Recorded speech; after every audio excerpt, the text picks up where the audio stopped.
We'll rock and roll and get through it, man. It was great running into you, and obviously want to get into the new album and tour and talk Metallica and that whole thing Friday night. But let's get into the album to start with, man. Seas of Oblivion coming out into September or September 20th. And no doubt the pandemic screwed up every band's plans over the past couple of years. You had some Right. lineup changes, but talk to me. When did you start putting this album together? When did you initially start working on it? Oh man, we were working on it for even before Rex left the group. We were working on songs for this. We actually went in the studio. We went into a place called Stag Street, and we tracked like a handful of songs for what we thought, we were going to put out at the time. And of course, there was a lot of changes that went down in between. Rex doing his solo record and deciding to leave. But then some of those songs made the record, and we continued to write while we were down, and basically just stacked up a bunch of material. So we had a lot to choose from when it came time to do this. And I was grateful for that. So, and it's our longest CD. It's 15 tracks. So it's definitely as far as duration, it's the longest one we've done so far. And yeah, we're super proud of it, man. September 20th, super stoked, man. It's going to be great. How quickly did you get Matt Snell involved, or was there some time? Did you think for a minute there once Rex left, like, is that it, or was it the mission to always continue on? Well, I think that Dewey and I wanted to continue. I think we both knew that. It was a matter of, basically finding the right guy who was going to be a good fit, not just, on the instrument, but also as a dude, because you know how it is, dude. I mean, you got to live with somebody, you got to be bros. And Matt is that guy. I mean, he's totally, he jokes around and has a blast when we hang out together. Just, it's like he was always there. So it's a really good fit, and it feels really good. And he brings a lot to the table, I mean, not just the fact that he was the original Five Finger Death Punch bass player, but also that he's got a lot of business connections and business acumen. He really knows what he's doing. And that helps a lot when somebody can, say, oh, I know a guy, or, hey, let me make that phone call or send this email. I mean, that really helps us out because, as you know, I mean, it's turned into kind of a DIY business nowadays. Yeah. And so, you got to kind of cross your own T's and dot your own I's. And so Matt's helping us do that. We're super grateful for it, honestly. So every little bit helps, and we're just going to keep pushing. Yeah, it's an interesting point. You always think it's like a fan, like, oh, the guy with the most talent gets the gig, but it's so much about those other 22 hours out of the day and interacting with them and how they are as a human. And then, like you said, connecting dots and all the other intangibles. Exactly. Yeah, I think Alice Cooper said the hour on stage is free. It's the other 23 that you pay for. Right. And truer words were never spoken because there's just so much legwork involved, especially nowadays. Yeah. But you know what? It's a labor of love. At the end of the day, I'm not going to stop doing it. Dewey and I, we talked at length about this not too long ago. And it's like, as long as we can still do it, we're going to do it. Why not? If we can get by with what we're doing, then, and if people like it, that's the thing, man, because we hear from the fans all the time that they love it, they want more, they're all after us to do this stuff. And man, it's really the kind of the kick in the pants that you need to keep going sometimes when you get down in the dumps about it or something. But when you hear somebody all positive about your music and how it really helped them through some tough times and stuff like that, it's like, oh man, we're doing something positive here. We're having a positive effect. And that's what we're after, is making people happy. Well, the first batch of tunes sound amazing. Love what I'm hearing. You playing with fire before the devil knows, and you can't kill me, California. I love that. You guys are SoCal based band, and that made me laugh out loud just reading the title, and a great tune as well. Thanks, man. Yeah, when you live here, you get a really good taste of it, and it's funny, like we see it firsthand. But I've got buddies in the Midwest, that are like, oh yeah, telling me stories that they've heard about, either read and the news or listening to channels that they're listening to. And so it's actually a little more pervasive than I thought. When we put that song together, I thought, I don't know if anybody's going to get this outside the border, but they do. It's kind of resonating with a lot of people. Yeah, it's funny talking to family members and stuff outside the state, and they're like, "Oh my God, it's earthquakes every week and riots and everything else." It gets a little blown out, but a lot of that stuff's actually true. So yeah, we pieced it together in a song I think a lot of people can identify with, because it's really not just what's happening in California. A lot of what's happening here is happening everywhere now. Yeah. So it kind of crosses all those borders, and people can identify with it. So, did you guys go out to Vegas to record with Chris Collier, or did he come out here? Well, we tracked the drums at Clear Lake in Burbank. And it's a great studio, fantastic studio for drums, especially. And we basically track the rest of the stuff piecemeal here and there. So Matt's got a studio up at his place in Reno. I've got a studio here at my place. So I did my guitars, Matt did his bass, and then we went out to Chris's place out in Vegas and tracked all the vocals. So that was the final piece of the puzzle, and we figured that out. It took a long time to get all this together. Truthfully, it was people's schedules and a lot of the stuff that was going on at the time that just got in the way, you know, like it was just really difficult to make it all happen. But we decided when we were in the process that it was more of a matter of being happy with it at the end of the ride than hurrying it up and trying to just put it out there. Right. We put a lot of time and energy into this already. So why not just take our time, do it right, and make sure it's something that we're happy with when we put it out? And we couldn't be happier with it. Actually, I think it's our best record. Certainly sonically, it's our best record. Chris Collier, I mean, him having control of the knobs from the outset had a huge impact, because with our other records, I mean, with our first record, we started with a guy who halfway through the process got fired, and then we had to go to somebody else to get it mixed. And wow. The guy who we went to was like, I don't know if I can save it. I mean, it was a mess, you know, like we're dealing with things like that, you know, we've dealt with things like that before. And so not having to deal with that really made a huge difference. And having a guy that knew from start to finish what his vision of it was also had a huge impact on how it sounds sonically now that it's complete. Yeah, sounds amazing. You know, one other topic I did want to get into, speaking of the band, it's been a while now. I mean, Johnny Kelly's been in the band for a minute, but man, great drummer, great pocket drummer, and kind of the exact opposite of Vinny. Was it a big transition going from Vinny, who never plays the same song the same way twice, to Johnny Kelly, who's more of a pocket guy?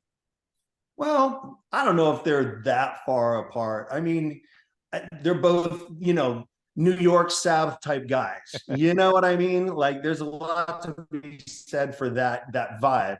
But Johnny's a great guy and a great pocket player, like you say. He knows how to push and pull. He knows how to write for the song, to work for, you know, what the end result is going to wind up being. And he's a total professional. I mean, I don't know how many songs. We were in there for, I don't know if it was like 2 or 3 days, and he did like 18 songs, or we did a whole, I mean, he just was throwing down in there, just a juggernaut. It was amazing, really. Yeah. And just great stuff came out of it. So, you know, yeah, I mean, Vinny is a different guy. You know, he does play, you know, he's got that explosive kind of Vinny thing that he just throws in, you know, and sometimes I remember being on tour and I'd look back, I'd be like, what the hell is that? It was really some cool lick play. And I'd be like, whoa, that wasn't on the record, you know? Yeah. But yeah, you know, like it's just two different flavors of the same ice cream, kind of, if you want to put it that way, because both those guys are outstanding drummers in their own right. Yeah. And so, you know, finding the way to fit in with the music that we're putting together, that Dewey and I are putting together, is basically the key to finding the end result that we're after.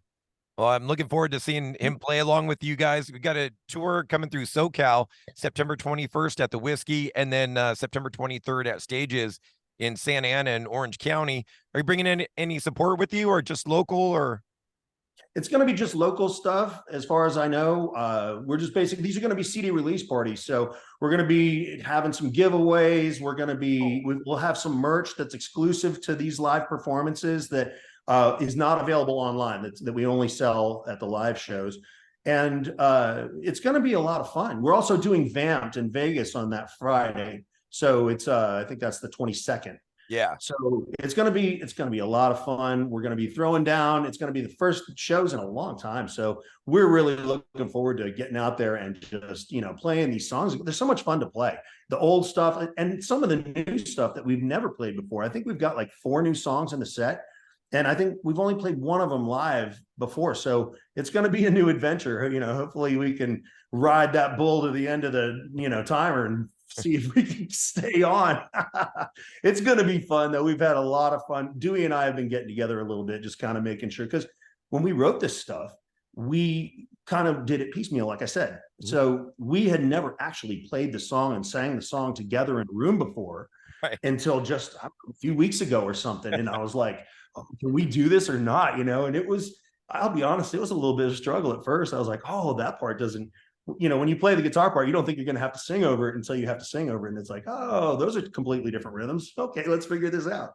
But yeah, so it's going to be a lot of fun, and we're super stoked. I mean, I know a ton of people are coming out to the show. It's been a long time since we played, so a Yeah. lot of people are really excited about seeing live, including me. So it's going to be a good time.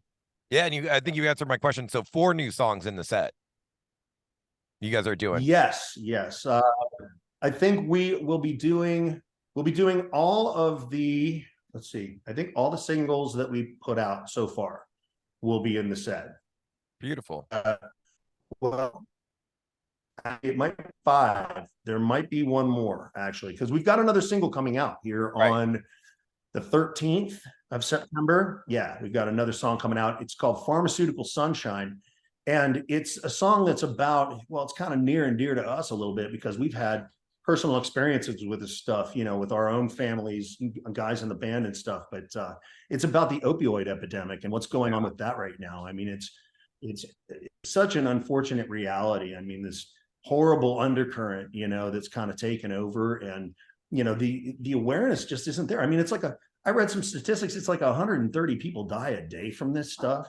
That's like a 737 going down every day. Who's going to hear about it, right? Yeah. So what's going on there? I mean, so we felt like we kind of needed to shine a light on that, and you know, at least make it clear to people like, hey man, this is a horrible pitfall. You could really get, you know, you could get hurt with this stuff. I've watched people be basically taken over by this stuff, and it's heartbreaking, you know, to watch people who you care about, you know, fall victim to this horrible situation. So but that's what Pharmaceutical Sunshine's all about. I mean, it's kind of somebody reaching for a little pharmaceutical sunshine when they're down in the dumps and feel like they can't get out. But the thing is, and the irony is, that the more you reach for it, the tighter your spiral gets, and it just gets worse from there. So yeah, it's a really good song. I hope that people will enjoy it and will identify with it, you know, and see where we're coming from with that. Because yeah, it's an important issue, needs addressing. Yeah, big bad epidemic. I've had friends that I've lost to it, or you know, and that's the terrible thing. It's all under the guise of being medicine, you know, and then it has Right. adverse effects. So people think they're doing the right thing. I'm taking the medicine that I'm supposed to, but just too much of it. Wait, Right. I mean, just writing prescriptions like they're selling magazine subscriptions, you know, it's like, man, that stuff is just dangerous. Opioids are, yeah, it's really dangerous, and people really need to know what they're getting themselves into on the front side before they get too deep into it and can't get out on the backside. yeah. And that's the scariest part of it for sure. Well, one fun note, Pharmaceutical Sunshine, great video. I'm curious what desert you guys were riding through when making that one and then playing. It was El Mirage Dry Lake Bed Ah, out it's up sort of near Mojave area. mhm. Yeah, it's actually super cool. It's super flat, and you know, like hard packed sand. They do like land speed record, you know, tests and stuff out there Oh where we can wow. drive straight in a, you know, for, you know, get up to 200 300 miles an hour or whatever, you know, because it's just straight for as far as the eye can see. But yeah, we had our director Vicente Cordero, you know, was great, picked out that spot. And there were some logistics involved, you know, when you're doing some of this stuff on your own, like trailering Harleys out into the middle of the desert and, you know, having to, you know, pull a bunch of gear and all that stuff. But we made it happen. It was a lot of fun. And yeah, I hope people will dig that video. It turned out really well, and I'm stoked to be able to share that here coming up on the 13th. Yeah, that's what I was thinking about, trucking out all those amps and stuff in the middle of the desert, you know, all the Marshall stacks and everything in the video. It was cool. Yeah, Oh man. Yeah, we had a blast doing it though. It was fun. We had an easy up and all hung out, and you know, had some food and drinks, and it was a great time. Had a great day for sure. cool that everyone's a rider too. Everyone's got motorcycles and rides. Yes, well, yes and no. It's funny. Johnny, we rented him a bike, Okay. and and the minute he got home, he was like, "It's all your guys' fault." And he sends us a picture of his brand new Harley he just bought. So he got bit by the bug pretty good. I think that's him riding off in the distance in the end of the video because he was so into riding. He was like, "I'm just gonna go see how fast this thing will go." So yeah, he got bit, and we had a really good time riding together. It was a lot of fun. Love it, Mark. And just want to hit you with the last couple of things. We had kind of touched on it earlier about Rex leaving the band, but obviously still friends with him. Saw him on Friday night when I ran into you at the big Metallica show. And, I was watching Pantera play, and obviously so much made rightfully about the brothers, and then Phil is there, but I feel like Rex is criminally underrated. I mean, his bass, his tone in that band is so important, and it kind of gets underlooked a lot of the time. Oh yeah, Rex. It's interesting. You're totally right about that. He's a total unsung hero in that band. And when he was playing with us, like we would sit, upstairs in my studio and just be writing stuff. And I'd be like, here, you want to try this? I'd play him a demo for the first time, and he'd be like, just let it roll. Let's see what happens. And he'd nail a bass line with all these cool walking lines and riffs in there. And he's just like, I don't know, what do you think? And I was like, I think it's done. So, I mean, that stuff just pours out of his fingers. He's been doing it so long that he's just a total professional on every level. So, it was so much fun working with the guy and getting to hang with the guy. I mean, truthfully, we Yeah. roomed together on the road for a long time. So, we got to know each other real well. And he's a cool cat, deep down, really cool cat. And I'm glad I could still call him a friend after all these years. And I'm super happy for him to be able to do what he's doing now, Yeah. because it's so clear. Watching him Friday, I was just like, man, look at this guy. He's in his element. This is where he belongs. And you can't help but your heart be happy for your friend when you see that happening. Yeah. So God bless him. And man, I hope it keeps going for a long time. Yeah, I mean, as much as the brothers are missing, it's Phil and Rex have every right to be out there and playing that music for the next generation. I mean, clearly people want to see it and hear it, and that's what I got left with. It was great to see him on that Metallica show, but now I need a headline. I need a full Pantera show. Yeah, yeah, me too, dude. I'm looking forward to it as well. Yeah, and I think the other thing that people kind of maybe overlook is the fact that, Zach doing it is kind of like a bonus as far as guitar players are concerned, because, you get to see Zach's take of Dime stuff, which when would you ever get the chance to see that? I mean, that's priceless just in itself. So speaking from a guitar player's perspective, but man, I really, really enjoyed what I saw Friday night and what I've seen in the videos. I mean, just crushing it, those I guys. Speaking of Zach, I was really shocked. I expected more squeals and him kind of more adding his Zachness to it, but it felt like he really kind of stuck to the song. Like he didn't venture off too far. Nah, clearly being respectful, I mean, how Yeah. they were bros, I'm sure he feels an obligation to do that sort of thing, but whatever he's doing is amazing though, because, watching that, I didn't feel like I was missing something. I didn't feel like it was, I felt like it was every bit what people pay for when they're going to see that band. So it was really, really a great experience. Yeah, and Charlie, of course, but I mean, come Oh on. yeah, he's an amazing drummer. It's a great band. And here's the thing. They get hung up on the name or whatever, but at the end of the day, it is a fantastic band. Those guys are so talented. So you're going to get your money's worth. Those guys can't make a mistake. You know what I'm saying? It's just not in their nature, right? I mean, and when they make a mistake, it's so beautiful, you probably want to put it on a record. You know what I'm saying? It's that kind Right. of thing. It's a Van Halen mistake. It's Yeah. like, oh yeah, Eddie screwed up on the record. Listen how great that is. It's so perfect. They left it. So That's yeah, what I yeah, I'm want. a big fan. And speaking of that, we're an old school radio station. We do mandatory Metallica, so we got to talk a little Metallica too as well. Incredible show. I don't think any other band can do that. Go into a town, play two different nights, two different sets, two different opening bands, and have the success that they did. And an incredible set list. I went to both nights and didn't feel like I missed anything. Like Oh, that's awesome. That's awesome. Yeah, they're a great band. It was the first experience I've had with the whole in the round racetrack stage deal, which was really something to see, and yeah, I was like, I don't know how this is going to really work out, but they made it work out in a way I couldn't have even really expected, with all the video screens on the towers, and yeah. the pyro was just off the chain, and hell, beach balls dropping down. I was like, wow, this is really quite the production. And, and they were on point. They played their asses off. I mean, it was fantastic. So, at the end of the day, it was really a great show. I mean, like, I've never been to a stadium show like that before. Like stadium shows that I've seen or things like that always had the stage on the end. You know what I Right. mean? It was never in the center the way this was set up. So, yeah, a new experience, but really cool. I really enjoyed it. I would go see that again in a minute. Oh yeah, and I just read that they sold 80,000 tickets. There's 80,000 people there on Friday night. New record for SoFi Stadium. That's amazing, right? Yeah, I was looking around. That is a huge stadium. It was my first time there as well. And so I was like, wow, look at all these people. Yeah. Old David Rowe, look at all the people here tonight. It was amazing, man. I was so stoked though, because our genre sometimes it kind of gets a bad rap, like, oh, metal's dying out or whatever. Right. But I'm looking around there and I'm like, this ain't dying out.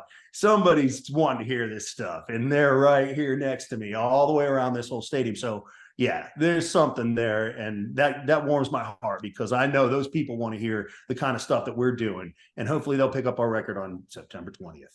Last thing I got for you, Mark. Uh, Speaking of mandatory Metallica, I've been having this debate this year. I want to get your opinion on it. My buddy and I have been debating the best Metallica album, anticipating the show coming up and everything. And so we've had this debate all year. My buddy, his pick is Ride the Lightning. My pick for the greatest Metallica album, Master of Puppets. Out of those two, which is your favorite? I gotta go with Master Puppets, man, dude. I'll be honest, I wasn't a giant Metallica fan back then, but I did see that tour, and a buddy of mine, Armored Saint, was opening up, and I lived in Omaha at the time, and we went to see him at Peony Park Ballroom, and I only went really because my buddy was like, "Come on, it's Armored Saint, you can't miss it," and I was like, "Yeah, I can't miss that." So I went. I'd never seen Metallica before. I go out there and I'm like, we watch Armored Saint. Dave Pritchard, God rest his soul, was amazing. And so they get done and Metallica comes out, and I got my arms crossed. I'm all like, all right, let's see, what these guys can do. And they proceeded to kick my ass. I mean, I never got my ass beat like that by a PA system before in my life. It was something I've still fucking the hair standing up on my arm right now talking about it. That's how intense it was. And so, yeah, I became a fan immediately, and that became my favorite record at that time. I just got so into it. And yeah, and Cliff just killing it, just crushing. They were amazing, so tight.